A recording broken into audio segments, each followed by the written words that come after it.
Okay. That's the All right. fundamental. Okay. Then we are marking history. Yes. The 10 fundamentals of a successful marriage. Yes. 1, marry your friend. Because friendship is the hallmark and the foundation of any relationship. If and you know, conflict is inherent in a relationship.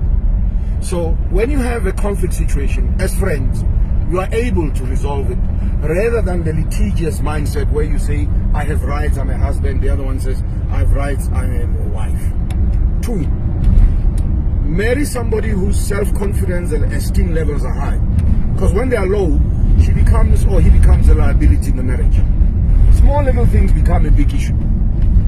3, marry somebody who has a career, not a job. Marriage is very expensive. You can't sustain marriage by a job. That is why I say to a lot of young people, don't marry before you have wealth. Because if you marry when you don't have wealth, your entire life is a debt. Your lobola is a debt, the car is a debt, the house is a debt. Everything becomes a debt. And you know what that debt does? That debt is the one that creates stress in a relationship. 4, marry somebody who has a balance sheet. And when I talk balance sheet, I'm not talking physical things.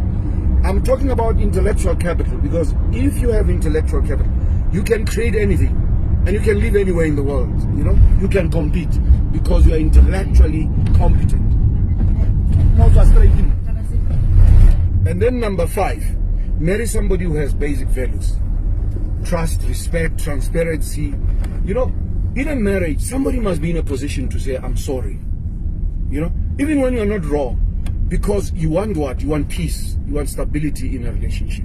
6, marry somebody who believes in God. Don't marry an atheist. You know, marry somebody who believes in Momudimu. 7, marry somebody, especially a woman, who's got a social conscience. You know,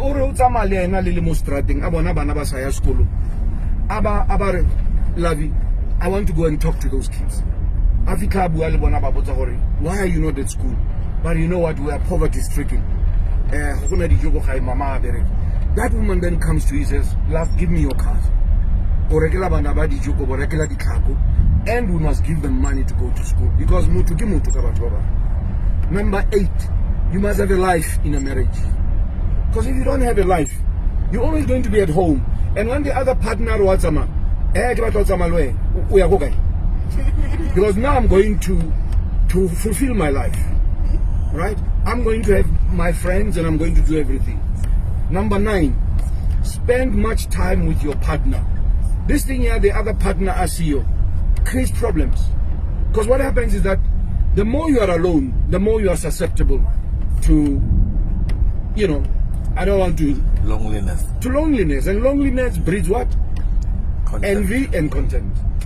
Number 10, and this is very important for especially African men. Take your wife every year on a pilgrimage. Take your wife overseas. Not Lesotho. Lesotho is not overseas. Take your wife to New York for 2 weeks. You switch off your phones. There are no children. And guess what? When you come back, you are re-energized. Because then you start to realize how wonderful your partner is. I'm done. Wow, wow, wow, wow, wow! You know,